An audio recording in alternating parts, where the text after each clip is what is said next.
Hey everyone, it's Friday night, which at the Lemon House is pizza night. This is a tradition that our family has had as long as my wife and I have been married. Growing up as a kid in a suburb of Chicago, that's just what you did. You got pizza every single Friday night. So when my wife and I got married, we moved to Pittsburgh right away, and we quickly learned that Pittsburgh does not have great pizza.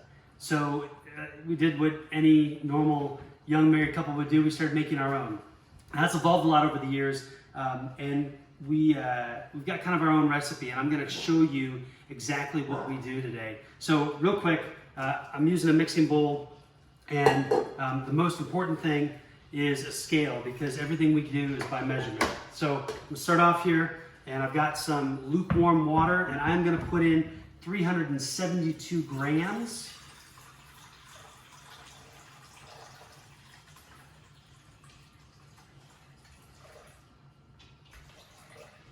Of lukewarm water. It's actually 273, but you know, close is great.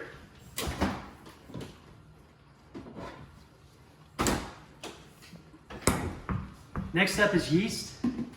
So I use Sap Instant. If you can find it, go for it. It just works reliably. I'm going to put in about 9 grams here.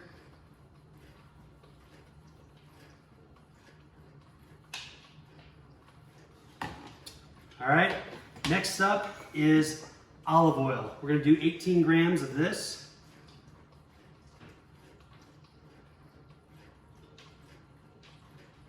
Perfect. Now, there are 2 kinds of flours that are going to go into this. One is all-purpose. I like to use King Arthur. And then 00 flour. This is where the magic is. But I do 300 grams of each of these. So we're going to start the all-purpose.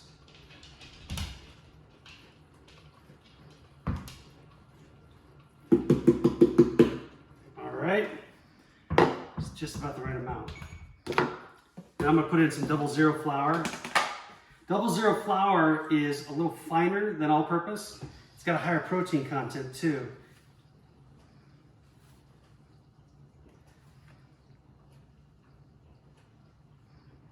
Oop, a little bit much. There we go. All right. Last but not least is salt. Now you can use regular iodized salt, but if you got kosher, go for that too. And we are going to do 12 grams of that. Boom. All right. And then this is totally optional, but if you got some garlic powder floating around, you can add, I don't know, let's say 3 or 4 grams of that. Just gives it a little bit more of a punch. We're going to do 3 grams. All right. So now we've got all of our ingredients. Here, come check this out. I'll just float around in there, right? I'm going to use the mixing bowl.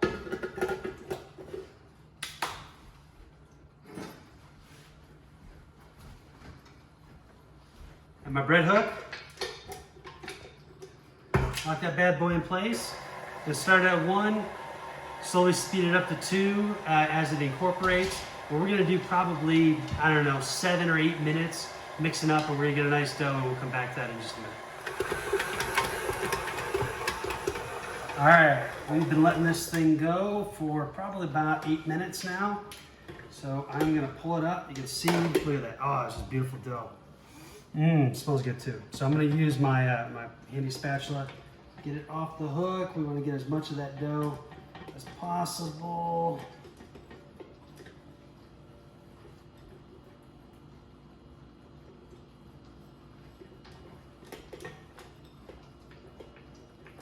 All right.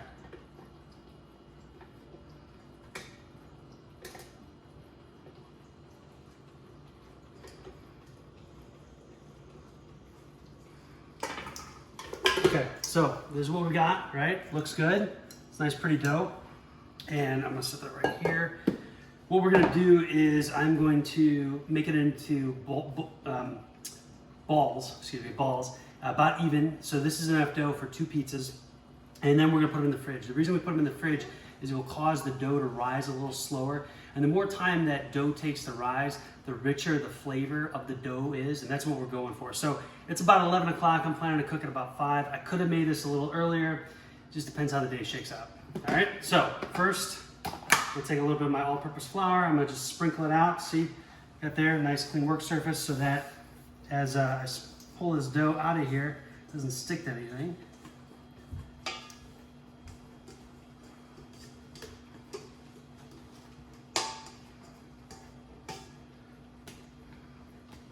All right, so you see, got pretty good there. Mostly out of the way. And I got my scale again, right? It's important to measure. And I'm gonna take a little plate, set it on, clear it out. A little bit of flour so it doesn't stick. And the first thing I'm gonna do, I got this little scraper to help me get it up. Just weigh the whole thing. All right, we're at 1025, so we're looking at about 1024, so 512 grams per ball, right? So I'm gonna take this and I'm gonna just cut it into two. All right, put that on there. That says 474, so I gotta get some more dough. 508, oh, we're so close, look at that. 512, 513, it's close enough, right? And so if I check this one, it should be 512. All right, so we got 2 balls, and I'm gonna move that out of the way. We're actually done with our scale for now.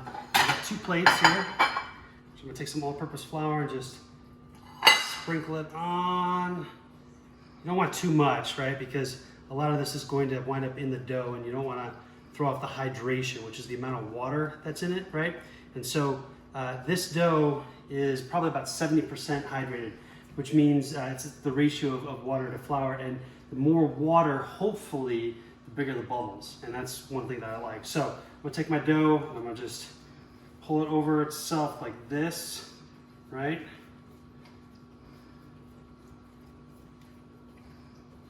I got a nice ball, I set it on my work surface here, and I just use my hand to kind of like crimp it there, so I get a nice little seam at the bottom. And again, I'm just gonna keep doing that. And what I'm trying to do is make the top tight, right?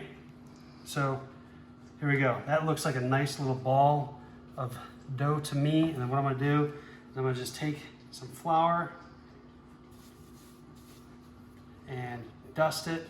Again, I don't want too much, right? Because the goal here is not to mess with the hydration too much, but just to help make it less sticky. So you see I patted it down a little bit there, and here, get the flour off there, because what I want to do is take some cling wrap.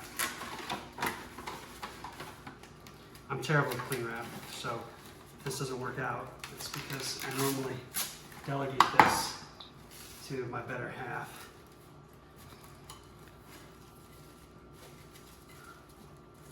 My hands are floured, which isn't really helping me. You get the idea. All right, so kind of tight, right? All right, and then here's what we're gonna do. We're gonna take this, and I'm going to put some stuff around, pull this out, and I'm just gonna put this here until it's baking time. All right, so we got the oven going, and you'll notice it's at 550. That's as hot as my oven will go. Maybe yours just hits 500, maybe it goes to 600. Whatever it is, get that heat up as high as you possibly can. Now I'm using the bottom oven today because I'm using what's called baking steel. So come in here, I'll take a quick peek. You can see this is a big chunk of steel. It's really hot above it, all right? I'm gonna close this. I started this up about an hour ago in order to get this oven nice and warm, and in particular that piece of steel. Now, you might not have baking steel at home, that's fine. You might have something like this, right? A stone, or more than likely yours is circular. This one I got from Pampered Chef. These work great. Basically, the whole idea is they help concentrate that heat, and they can also bump it up a couple of degrees higher than your oven might normally do. Okay, so I pulled out the pizza dough that we made earlier this morning from the fridge, and I'm gonna remove the wrap. You'll see that we had a much smaller, tighter ball, and it's kind of spread out, which is what we wanted to do. Did a slow rise over a few hours. And you'll see as I pull it away, it kind of sticks a little bit, but not too much, which is good. That's what that extra flour we added was for. And then what I do, this is my all-purpose flour. Take a little bit of this, and I start to sprinkle it on, because if you notice, I haven't done this yet, right? It does stick to my fingers a little bit, and I don't want it to do that, right? So I'm gonna just dust it ever so lightly, so we can work with it, because what we're gonna do is we're gonna hand stretch it, right?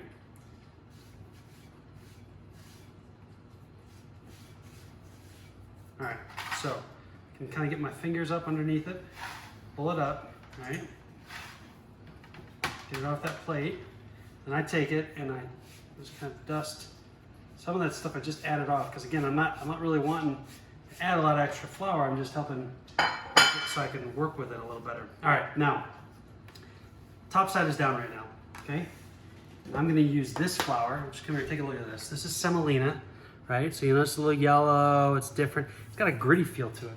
And I use this on the bottom. If you don't have this, is fine, you can use all-purpose flour, but I keep semolina around and I work it into the bottom because it gives it a little bit more friction, right? It's like having ball bearings underneath your pizza dough. And I'll show you, we'll use this on the peel here a little bit too, but I'm working that semolina in and just gently rubbing the dough, get it to spread out, right?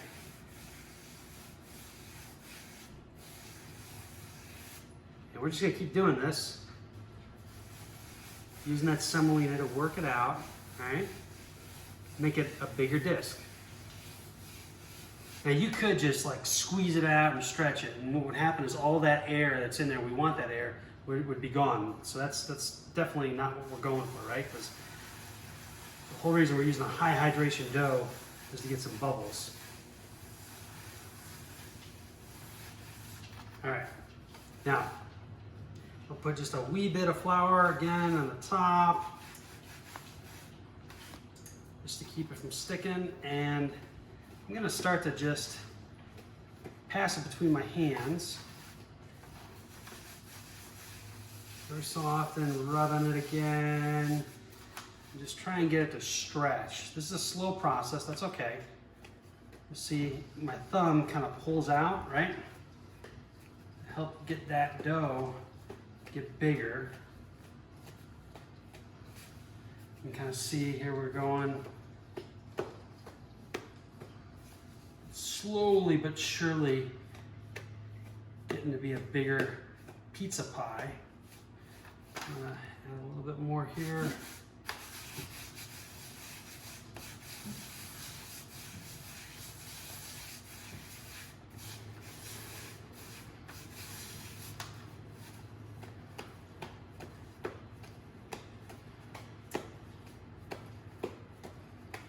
You're really letting gravity do its thing, right? Because as I pick it up, it's stretching down. So every time I turn it, I'm letting a new part of the dough stretch out.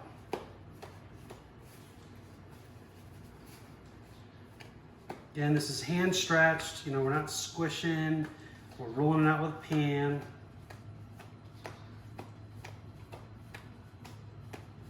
That's getting there, slowly but surely, right?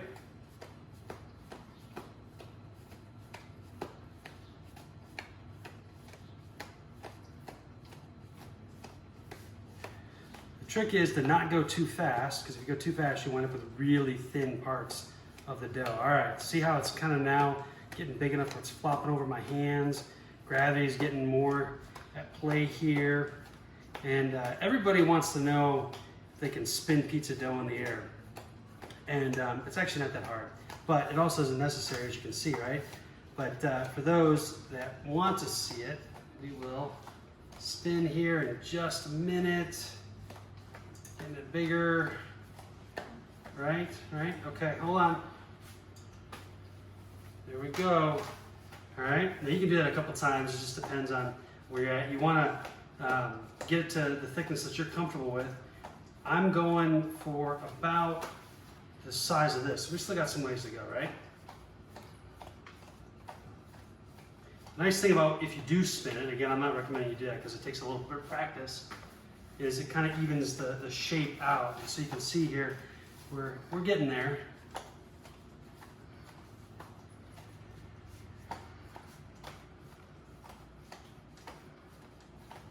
You notice the dough's not sticking to me? That's good, right?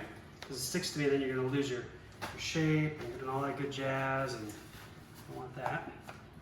You notice there's a crust kind of forming on the edge, right? It's a little thicker. That's just kind of the way that my hands hit it. And we're getting a little floppier, right?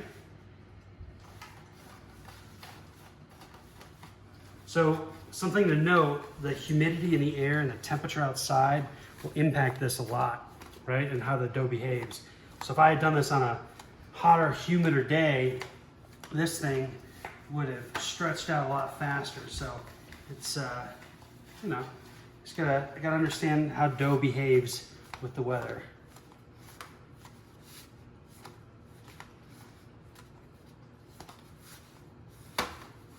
All right, we're getting about the size that I want it to be at. I'm gonna pull it a little bit here.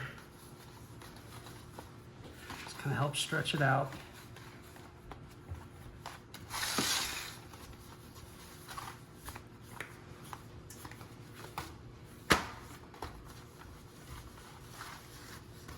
Now, I'm just eyeballing the size.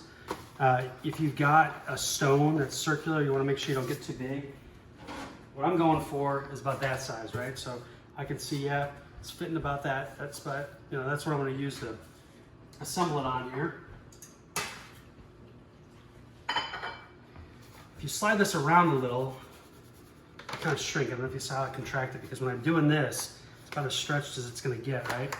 And let it down, make it look the way I want it, and kind of just shrinks it. All right, so here's the deal. I'm going to put this top side down, because I'm going to apply a little bit more semolina, right? And I'm going to go a little bit crazy here.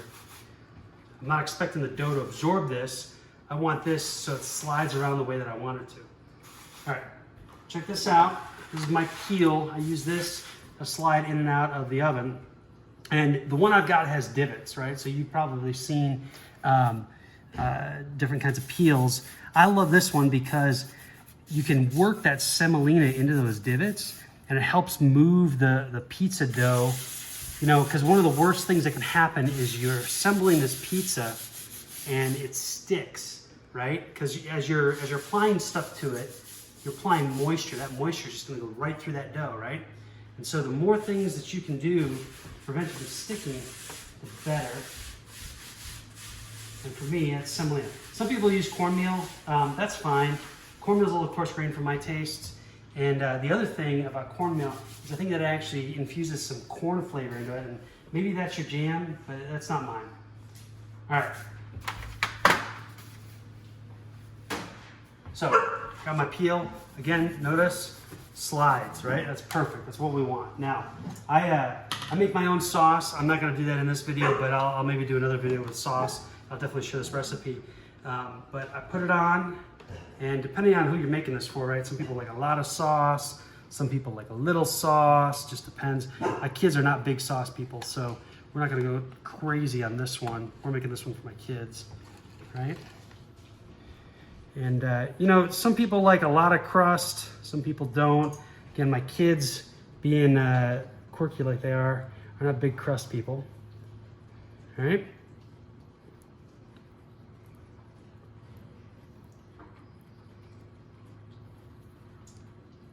Okay, so now next up, we're gonna do some pepperoni. Now, I use the Hormel stuff when we don't have a better option. Better option usually is boar's head. If you can go to the deli and actually get boar's head sliced, absolutely do that. We're making this video in the middle of a pandemic, and we're going to the grocery store a lot less often than normal. Now, I don't know if you can see my partner in crime here, Dax. Yep, the dog, she loves the pepperoni, loves it, loves it. Don't give your dog pepperoni though, it's fatty. All right, so here's what I'm gonna do. I'm gonna put pepperoni on. And again, you know, you can do whatever you want with toppings. My wife and I, tonight, are going to do pepperoni, fresh garlic, jalapeno, and green olive. And you wanna get a picture of that, you just show the other ingredients. Now the jalapeno is not fresh tonight because again, pandemic, right? But we've had pretty good luck with this, this canned stuff. You can also do bacon, love bacon. Onion, if you got onion floating around, is always good. Green pepper is good too. However, green pepper is really wet. And one of the things you want to be careful of is the amount of moisture that you're putting down on your dough. One, because it'll make it stick below, but also it'll make that cheese a little harder to brown and blister. And you really want those beautiful brown blisters where it adds just a little bit of crunchiness. All right.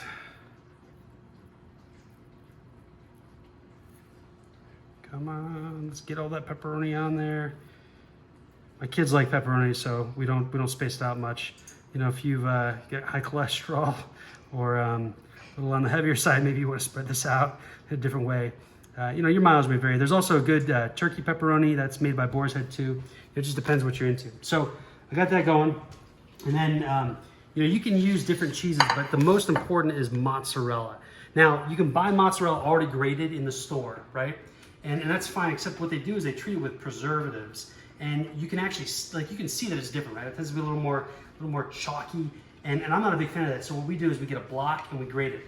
Now, if you want to use actual fresh mozzarella, that's totally cool. But here's my pro tip for you. Get yourself a plate, put some paper towel on it, break that up into the ways that you want to layer it on, and leave it on that plate for a while, and let some of the moisture actually get off of that cheese, because otherwise it's just not going to cook up kind of the way you want with that beautiful blister. All right. You add the amount of cheese that you want for your family and all that good stuff.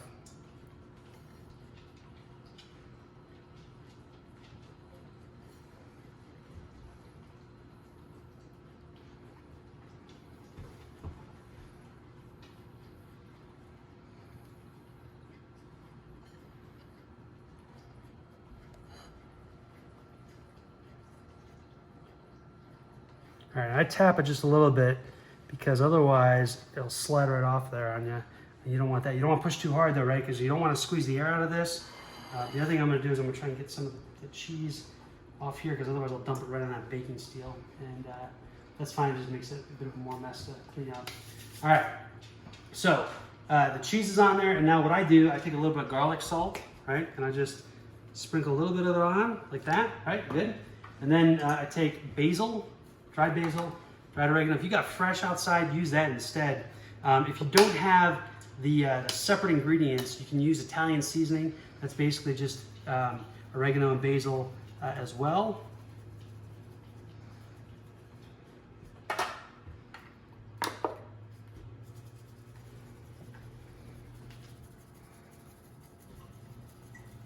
All right, and then last but certainly not least, got fresh ground cracked black pepper. You can use, you know, normal pepper if you like, but obviously it just gets a little more flavor. So now I got all that on here, and I'm gonna just make sure. Oh, look at that! It's still moving. Perfect, right? That's semolina's doing its job. So we're gonna come over here, and we're gonna slide this bad boy in. Open this up, and boom! There it is. Now I'm gonna come up here, and I'm gonna set my timer for 6 minutes, all right? And we'll be back in a bit. So we got about 30 seconds left. If you come in, kind of take a look at what's going on there. We're getting some browning, so I'm actually gonna pull it here, and we'll take a look at it. Now I've cleaned this off, right? That's really important. It's slide underneath it.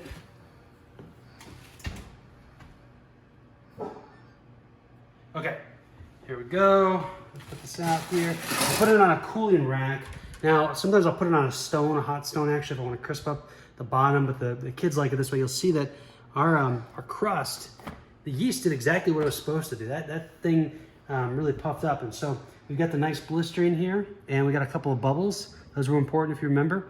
So, and smells good. I'm looking forward to cutting into this. We're gonna give it a couple minutes to cool off first though. All right, our pizza's cooled for a bit. It's still hot, but it's cooled enough that I'm comfortable cutting it. So I'm gonna just slide it off my cooling rack, get that out of the way. And I'm a big fan of these kitschy pizza cutters. Try not to touch the blade like that though. I'm just gonna cut this up.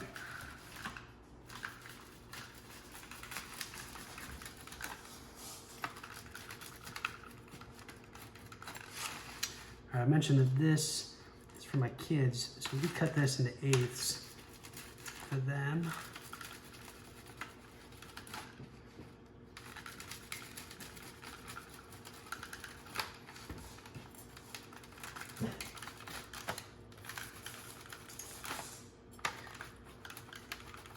All right, so we just try this out. You'll see, look, it's got some pretty good support, and you can see the bottom, right? It's just a beautiful piece of pizza.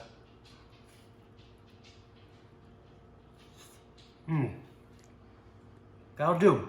That's a Friday night at the Lemon House. Now, quick word about the flours I used today.